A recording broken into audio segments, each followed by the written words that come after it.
Hi guys, hope you guys are doing great and awesome and fantastic. Wow, it's been such a long time since I vlogged, and I'm just using my handphone right now, so hope you guys can see me and hear me well. I thought like, yeah, why not? Why not? New Year, new me. I hate that phrase, like New Year, new me. You're in March and no one's gonna say anymore New Year, new me, except for me. Yeah, so okay, crabs aside. So I I don't know. I just love to share my view on certain things, but there's not I don't know, there's not a nice avenue or someone that I can really share my views to. So here we are.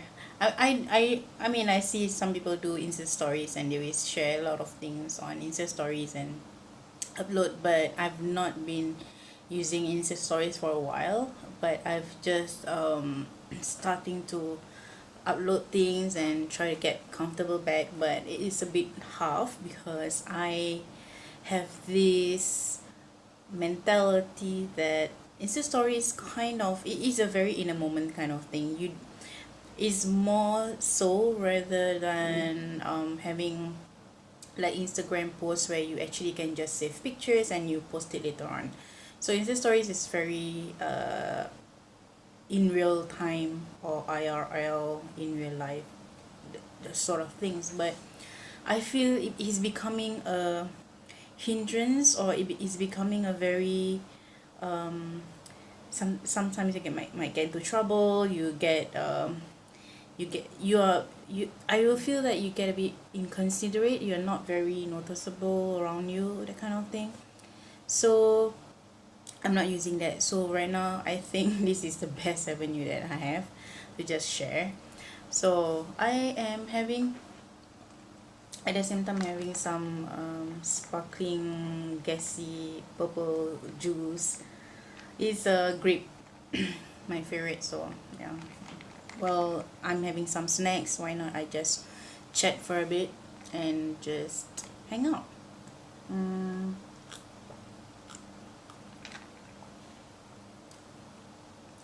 A bit sour. Sweet is expected, but very very sour. And I have my, I don't know, I just bought this recently. This is not a mukbang, but whatever, you can call it a mukbang snack. I love Monster Mummy. Because I saw that they release a Samyang, the brand Samyang release the spicy noodle brand. So they released in like a something like you can actually just have it like a snack, but the pack is so big and it's spicy. If it comes around Singapore and it's halal, probably I will get it, but right now I just have to make do. It's just that they add the spice to the noodle, so you don't, of course you don't have to cook it. So it's just like such. And then I hope you guys have had it before. So some I've had some cracks, or some I like some big, some small parts, so I just cracked it a bit. And then there's like a little packet of sauce seasoning. So I picked the barbecue flavored. So this is, of course, whatever you call it sinful, whatever, but for me it's just something that reminds me of my childhood, back when I play at the playground. So we hop for a snack, and yeah, so I always get this. I can't remember the flavor I always get, but I love kind of like purple and stuff. So I wanted to talk about something, I don't know, maybe just two things, because this vlog can go beyond than I can ever upload. But yeah, just two things. I saw in Barcroft TV. I think I will put a link below if I can find the video. It's talking about weight. What is that called? Weight.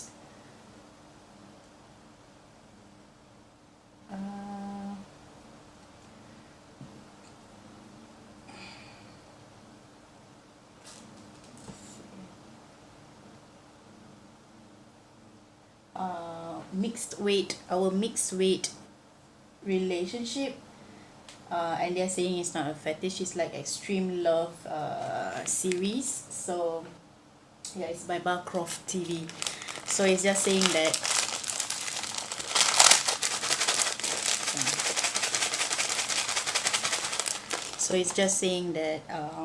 there's it's a big lady, a heavy lady with a guy that's like average weight or thinner than her.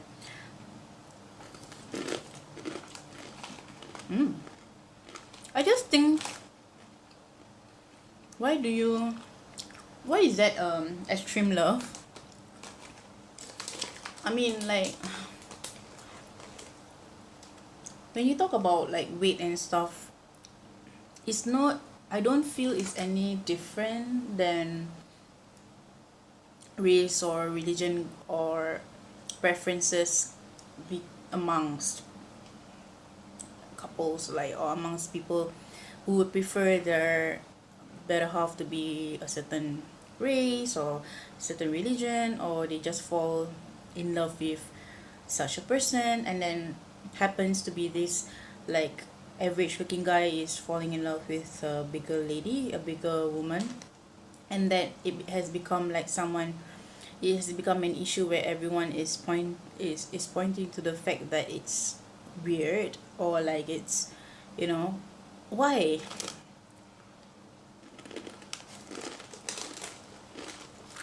I'll pop out the link and you can just watch it and tell me what you think.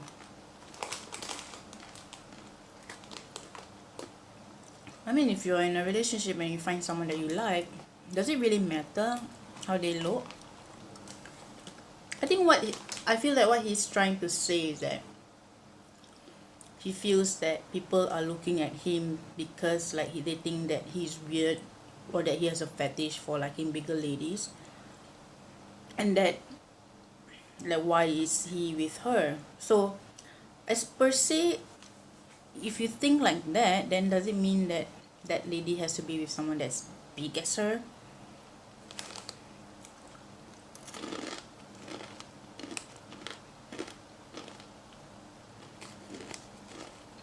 I've had this situation before. Well, someone saying that, oh, I don't think you could be with him or this particular guy, so I think that you were with this other person. But the real fact is true that I'm with the other person, not because of how he is, or not because of his physique or whatever. That's it. I just kept quiet. It's just because you can't be with that person because he doesn't look compatible, or he's too tall for you. I don't take offense. I don't think like I'm short, but like I feel like if I like that guy, would I, or if that person likes me too, I'm not gonna say that no, we can't be together because you're too tall for me. You know what I mean?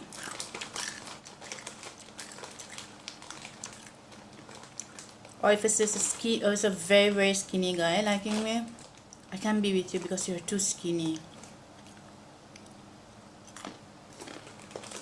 Because I know I'm big. I'm big. I'm not small. I'm big.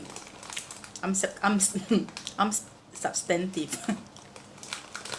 Or if like someone a lot bigger than me,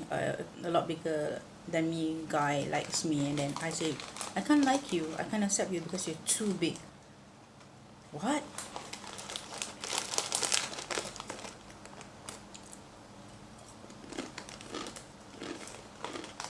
If I like a guy that's skinny, are you gonna call it a fetish?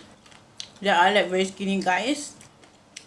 That's crazy, right? So I just think that it's just very, that's very weird. I feel like you can, in my heart and in my mind, openness and everything, I just feel you can be with anybody you want. You should be with anybody that you want with, whatever sexual orientation that you think you can accept, then you should go for it.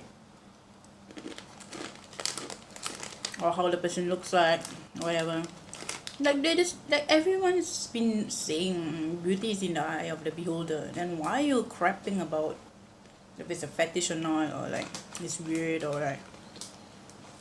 But I do feel too hard when she was when the big lady was explaining and saying that I felt hurt because when I was working with my husband, and then like some other couples will look at them and like try to like like, hey, like look at that, like look at that couple, like probably their heart is saying like one big one small, that kind of thing. I felt for her. I mean, I can imagine myself being in that shoes. Like I would feel very. It's a downer.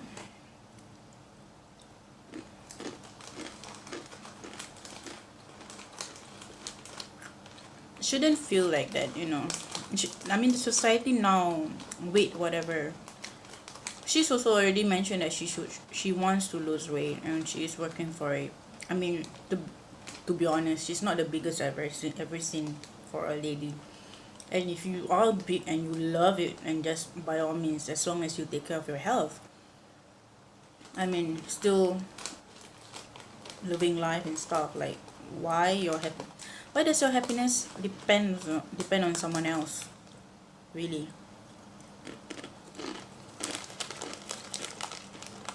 right?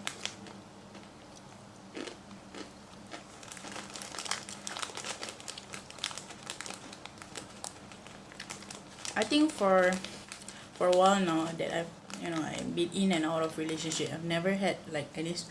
I mean, I'm blessed in that sense. I've never been in that situation where I can't be with you because you're so big, or you're so ugly, or you're so I can't be with you. I've never had that situation. I'm lucky.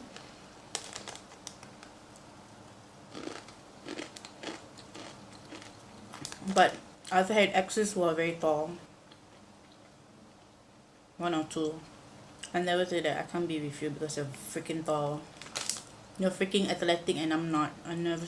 I probably I said that, but after eventually it did. I mean, eventually we still tried the relationship. It didn't. We didn't break off because of like physicality. So I don't know. It just feels very.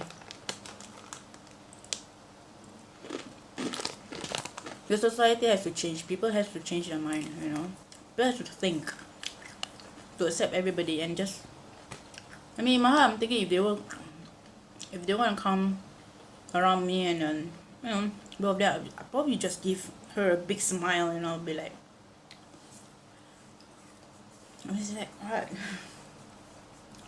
Is someone else like feeding you food? Is there someone paying you salary? No. I mean,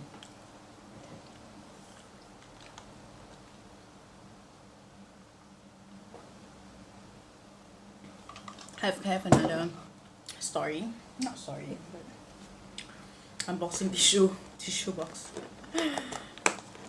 It's talking about past relationship.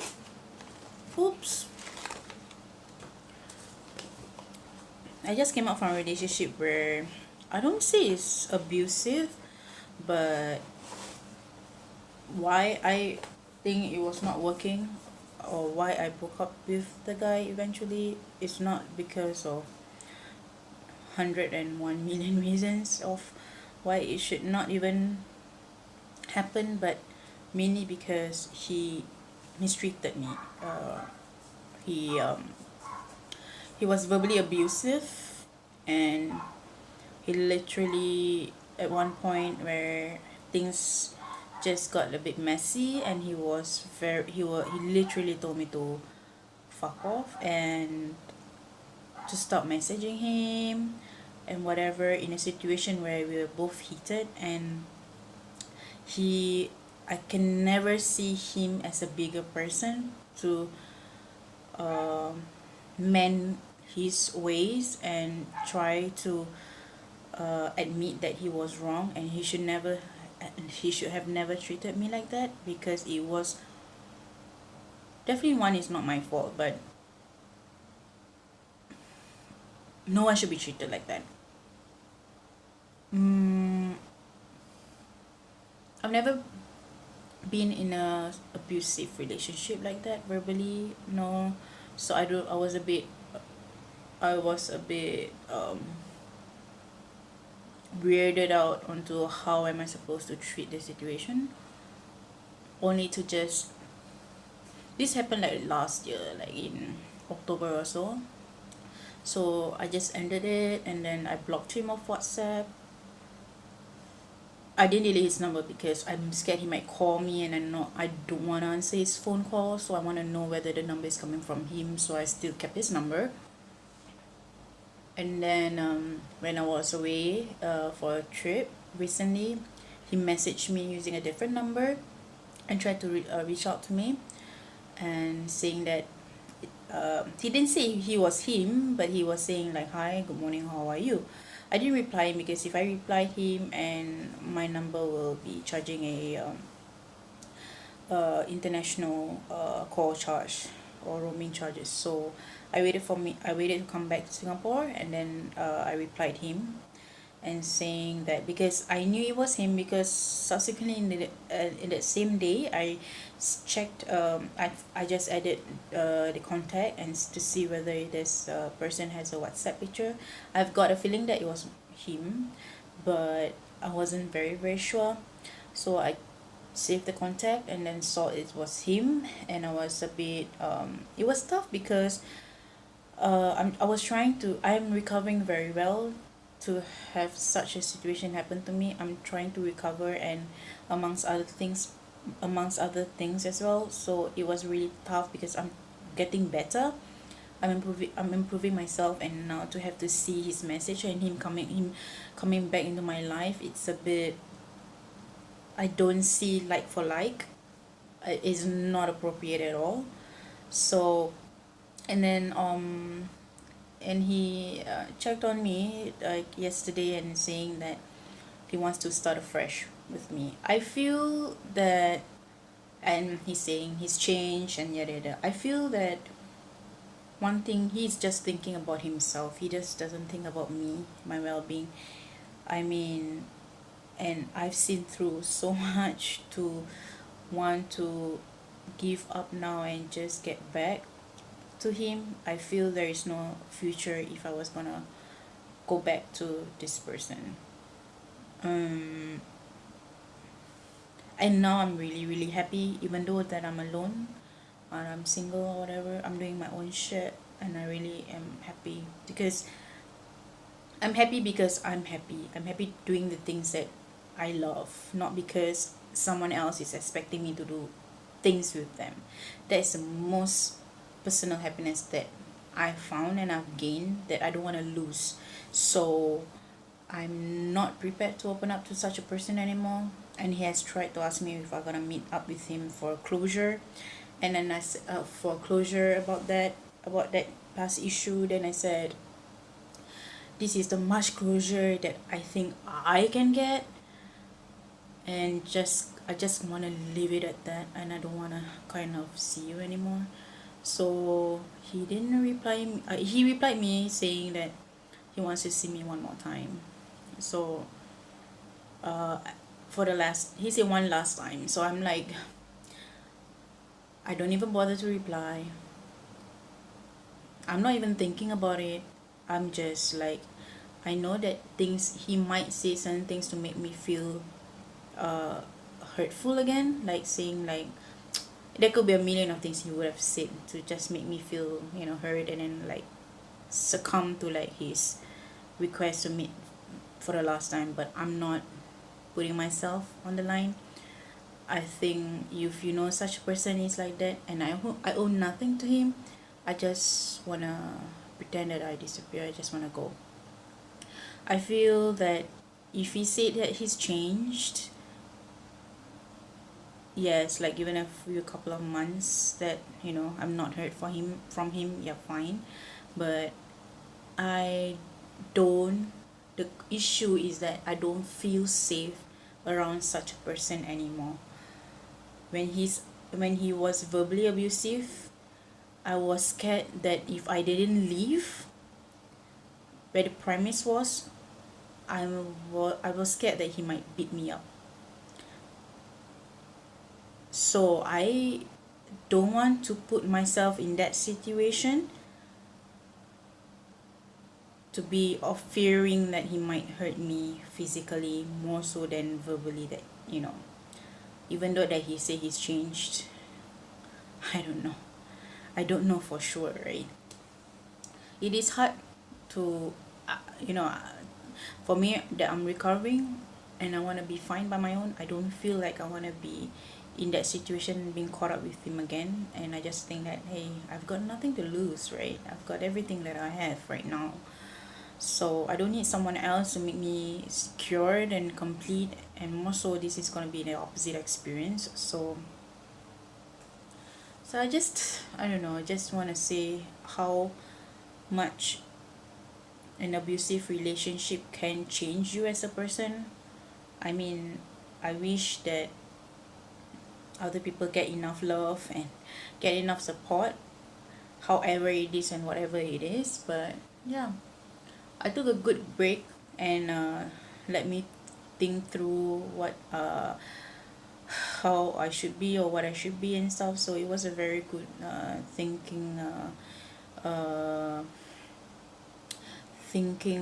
space for a few days. I've got two books to share in the meantime, that that we are talking about this.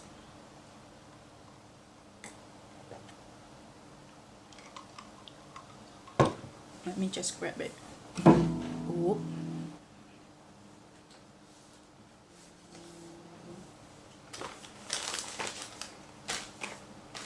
So this is the first book that I bought. Thing right after something that happened to me. So I bought this first book called "The Things You Can See Only When You Slow Down." If you can buy it. If you can read it, find it, read it. So it's the author is I'm not sure whether this camera can pick up the wording right. I will put the description down below. By Haemin Sunim. He's a Buddhist monk, Korean Buddhist monk, but he wrote in Korean, but it was translated in English. It's very, I haven't finished the whole book yet even. Like, the book is very interesting because he has like summary of how it is supposed to be, and then he has like quotes. That is the one that I like. He has like little quotes that make you wanna always refer to it, like whatever, like some people do that for Bibles and for the Qurans. Like for me, it's good because it's in English, and whatever that I'm feeling, like I'm feeling I mean, when I'm feeling like angry, I just look up on like anger or relaxation, or whether it's about love, or I feel very, and then go back to love. He has those like in points, and then I can just go back to it and keep referring to it. So I love that kind of book or style of book. And then I bought his second book right after. I think just this is quite recently that I bought. This is Love for Imperfect Things. This one helped me a lot too. I think the both books helped me in different ways, but I love this book because this is more self-care. This is more about me, or giving me enough credit and love and stuff. This is about more like that. And then saying about relationships with like parents. And this is how it looks like apparently.